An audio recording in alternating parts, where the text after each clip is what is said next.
Pourquoi moi j'ai des algues dans mon bassin? C'est moche, ça gâche tout.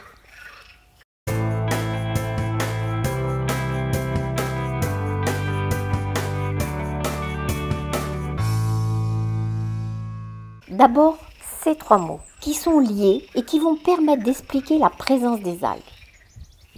Déchets organiques, bactéries, matières minérales. Déchets organiques, c'est tout ce qui tombe dans l'eau, tout ce qui s'accumule dans le fond du bassin. Bactéries, ce sont des micro-organismes qui vivent dans l'eau et qui sont indispensables dans le bassin, car ils passent leur temps à travailler et à transformer tous les déchets du bassin.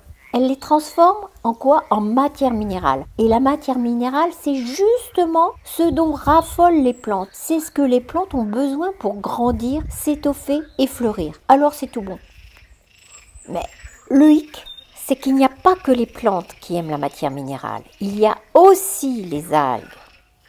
Et le deuxième hic, c'est que plus il y a de matière organique dans le bassin, plus les bactéries se lancent dans le travail de transformation et donc elles créent plus de matière minérale. C'est parfait pour les plantes. Mais les algues, elles sont très réactives, plus réactives que les plantes et arrivent rapidement sur le terrain.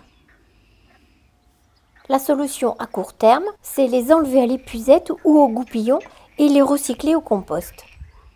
Et soyez attentifs à ne pas piéger la petite faune comme les têtards, comme là je l'ai bêtement fait en voulant enlever des algues.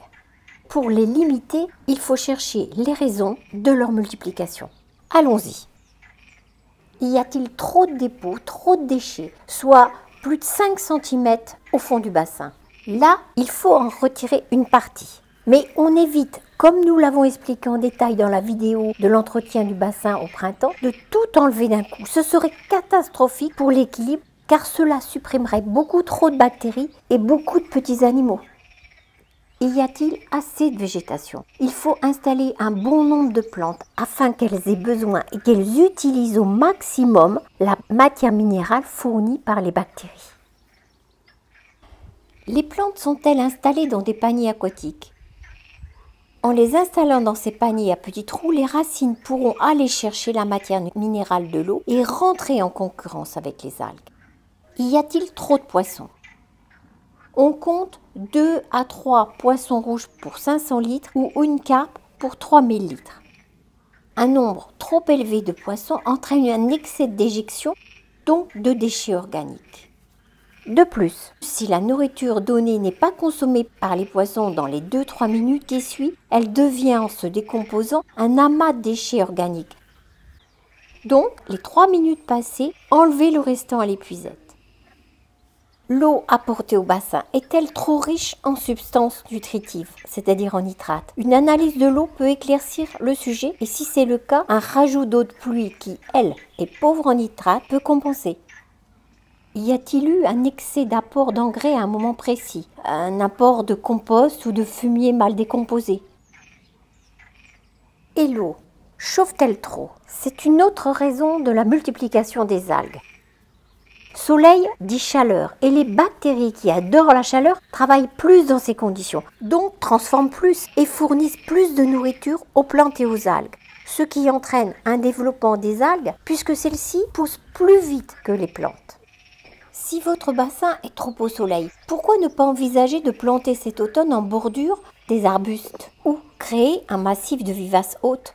Ce sera comme les arbustes, une mine de bonheur pour les batraciens, les grenouilles, les tritons, les salamandres qui ont besoin de refuge et de petits coins abrités restant frais. Pourquoi ne pas utiliser des aquatiques pour couvrir la surface de l'eau, comme les nénuphars et les plantes flottantes? On peut couvrir au moins un tiers de la surface du bassin avec des nénuphars ou des flottantes sans que cela fasse trop d'ombre et perturbe la vie sous l'eau. Avez-vous brassé le fond et donc la vase du bassin récemment? Parce qu'un brassage du fond vaseux déclenche une libération soudaine de matière organique qui fait plus travailler les bactéries, ce qui entraîne une transformation et une fabrication excessive de matière minérale. Ce qui donne donc toujours, pareil, plus de nourriture pour les plantes et les algues et donc un développement d'algues supplémentaire. Et en conséquence, cela entraîne une consommation excessive d'oxygène par les bactéries qui en consomment plus parce qu'elles travaillent plus et ce qui peut être dangereux pour la faune. Il est donc recommandé d'aérer, surtout la nuit, à l'aide d'une cascade ou d'un jet pour éviter que la faune, et notamment les poissons et les bactéries, s'asphyxient. Une aparté pour terminer. Diminuer les algues, c'est possible, mais toutes les supprimer est pratiquement impossible. Et en plus, pas forcément génial, car les algues en quantité modérée ont une utilité dans le bassin. Elles sont par exemple un gîte et un garde-manger pour les têtards et les escargots. En fait, c'est leur excès qui est non seulement insupportable pour notre morale, mais entraîne de fâcheuses conséquences dans le bassin. Elles peuvent faire trop d'ombre, ce qui empêche la végétation et la faune qui vivent sous l'eau de bénéficier des rayons du soleil, ce qui les affaiblit jusqu'à les faire disparaître. Alors qu'en faible quantité, elles constituent un abri pour les micro-organismes et de nombreux animaux, là, elles peuvent les piéger si elles sont trop abondantes, et les empêcher de s'échapper.